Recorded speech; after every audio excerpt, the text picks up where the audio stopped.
Menulis adalah kegiatan yang dapat menggali pikiran dan perasaan mengenai suatu objek. Memilih hal apa saja yang akan kita tulis, lalu terdapat menuliskannya, sehingga pembaca akan mudah memahami dengan jelas. Kegiatan menulis merupakan pengungkapan ide, pengetahuan ilmu, dan pengalaman hidup seseorang dalam bahasa tulis. Secara singkat, fiksi berarti cerita rekaan atau cerita hayalan karena isinya tidak tertuju pada kebenaran faktual. Namun, karya fiksi juga merupakan hasil penghayatan dan perenungan secara intens. Karya fiksi merupakan karya imajinatif yang dilandasi kesadaran dan tanggung jawab dari kreativitas sebagai karya seni. Kiat-kiat yang dapat kita lakukan dalam menulis karya fiksi yang menarik yang pertama yaitu niat yang betul. Niat yang betul maksudnya seperti untuk memberi motivasi, memberi inspirasi, mendidik, mengajarkan nilai karakter, dan masih banyak lagi. Karena itu, calon penulis dalam mengawali tulisannya harus menentukan niat yang betul. Yang kedua yaitu tentukan tema. Untuk menggarap tulisan fiksi, kita harus menentukan tema terlebih dahulu. Tema berfungsi agar pembaca mengetahui konteks karya yang kita tulis. Tema sekaligus membatasi wilayah dalam menulis. Tema karya fiksi ada banyak sekali macamnya. Contohnya yaitu ada kisah roman, persahabatan, keluarga, perjuangan, edukasi, dan masih banyak lagi. Intinya tema itulah yang membuat pembaca paham tentang apa karya yang kita ajukan. Tema sekaligus membatasi kita dalam mengarang. Pada praktiknya, tema tidak seketat itu. Tema yang kita tulis bisa saja multidisiplin. Artinya, kita bisa saja memadukan beberapa tema dalam karya kita. Namun, buatlah pikiran pembaca terang, buat mereka mengerti dalam lingkup apa sebetulnya tema yang kita garap. Yang ketiga yaitu pengenalan yang baik. Pengenalan bisa saja berisi tentang tokoh dengan wataknya, latar tempat dan waktu, peristiwa atau konteks. Dalam pengenalan tokoh harus jelas siapa tokohnya dan juga sebagai apa perannya. Begitu juga karakter yang diperankannya. Pengenalan setting, tempat, dan waktu harus dijelaskan di awal agar pembaca paham kapan kisah itu terjadi dan di mana. Terkait waktu, bisa membangun kisah pada masa lalu, sekarang, atau masa depan. Pengenalan peristiwa juga sangat penting karena pembaca sedikit banyak dapat memprediksi jalannya cerita. 4. Tentukan alur. Alur yang kita buat dapat berupa progresif, regresif, atau mix. Progresif berarti alur maju, regresif sebaliknya, yaitu alur mundur. Mix artinya campuran antara alur maju dan mundur. Alur karya fiksi pada umumnya adalah menggunakan alur progresif karena lebih mudah. 5. Kuatkan sisi konflik. Sederhananya konflik adalah pertentangan. Konflik bisa saja internal atau eksternal. Konflik internal artinya pertentangan yang terjadi ada dalam batin atau diri seseorang.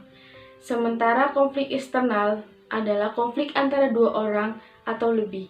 Perkuatkanlah sisi konflik karena biasanya konflik ini yang membuat pembaca ingin terus melihat kejutannya. 6. Gunakan pertimbangan logis dan perkuatkan imajinasi. Pertimbangan logis artinya kita membuat peristiwa yang masuk akal. Memperkuat imajinasi juga termasuk dalam kategori penting.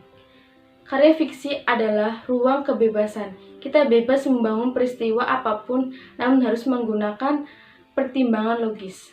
7. Gunakan perspektif unik. Perspektif yang unik adalah perspektif yang tidak banyak digunakan orang. Menggunakan perspektif yang unik sangat penting untuk mendetail peristiwa yang telah banyak orang bicarakan. 8. Pilih susunan kalimat diksi. Susunlah kalimat yang pendek dan jelas. Jangan terlalu pendek, sebaiknya tidak lebih dari 5 kalimat dalam satu paragraf. Begitu juga terkait diksi, gunakan diksi yang jelas dan unik jika memungkinkan. Jangan sampai terkesan memaksa diksi. 9. Tunjukkan sisi eksotis dan detail yang baik. Eksotis tidak melulu di sebuah pegunungan dengan matahari terbit dan tenggelam. Intinya, kita harus bisa menunjukkan sisi eksotis dari peristiwa. Detail yang baik artinya kita memberikan gambaran dengan sebuah peristiwa yang sangat detail. 10. perkuat nilai dan terus berarti. Karya fiksi bukanlah karya tanpa tujuan. Selain niat yang baik, harus ada nilai yang disisipkan dalam karya kita. Karena nilai inilah sebetulnya yang ingin kita sampaikan melalui sebuah karya.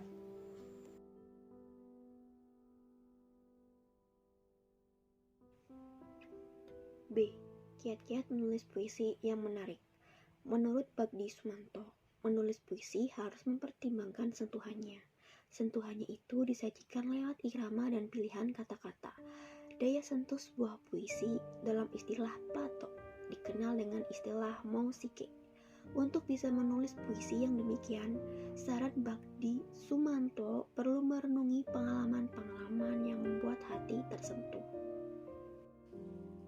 Rodman Pilbright memberikan beberapa poin penting terkait dengan penulisan puisi. Pertama, perencanaan. Perencanaan adalah tahap awal yang penting. Setiap penulis puisi harus mengalokasikan waktunya untuk menulis puisi kurang lebih 5-10 menit. Kedua, relaksasi. Ketiga, berimajinasi dengan bebas. Keempat, gunakan metafor. Penulis bisa menggunakan kamus thesaurus untuk membantu membuat pemerolehan kosakata dan bahasa menjadi semakin kaya dalam pengucapan.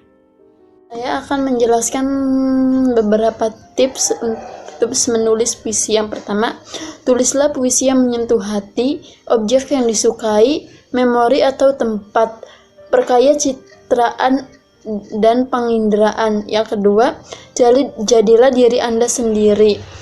Dalam menulis puisi, bereksplorasilah dengan puisi, masuki diri Anda. Yang ketiga, jadikan puisi seperti berlian yang memiliki viset dan membuatnya berkilau dengan berbagai pengalaman yang dapat ditawarkan kepada pembaca. Yang keempat, perkaya kosakata. Lihatlah kamus-kamus dan buku-buku. Gunakan kata-kata ini untuk menulis puisi. Pikiran apa yang Anda ekspresikan, gunakan simbol, metafor, dan deskripsi-deskripsi. Yang kelima, berbagi perasaan bahagia yang akan memudahkan dalam menulis dan berekspresi dalam puisi. Yang keenam, jangan malu untuk berekspresi dan jangan takut menulis puisi yang jelek. Yang ketujuh, hargai hidup dengan menulis puisi. Kedelapan, bagikan karyamu entah dengan teman sejawat atau kerabatmu. Mintalah mereka untuk mengomentari karyamu atau bila perlu kirimkan karyamu ke media massa. Yang kesembilan, jangan menjelaskan segalanya, gunakan simbol, berikan kesan kepada pembaca. Yang kesepuluh, jangan lupa untuk memberi judul pada puisi. Yang kesebelas, jika Anda tidak menyukai puisi, carilah penyebabnya dan temukan solusinya.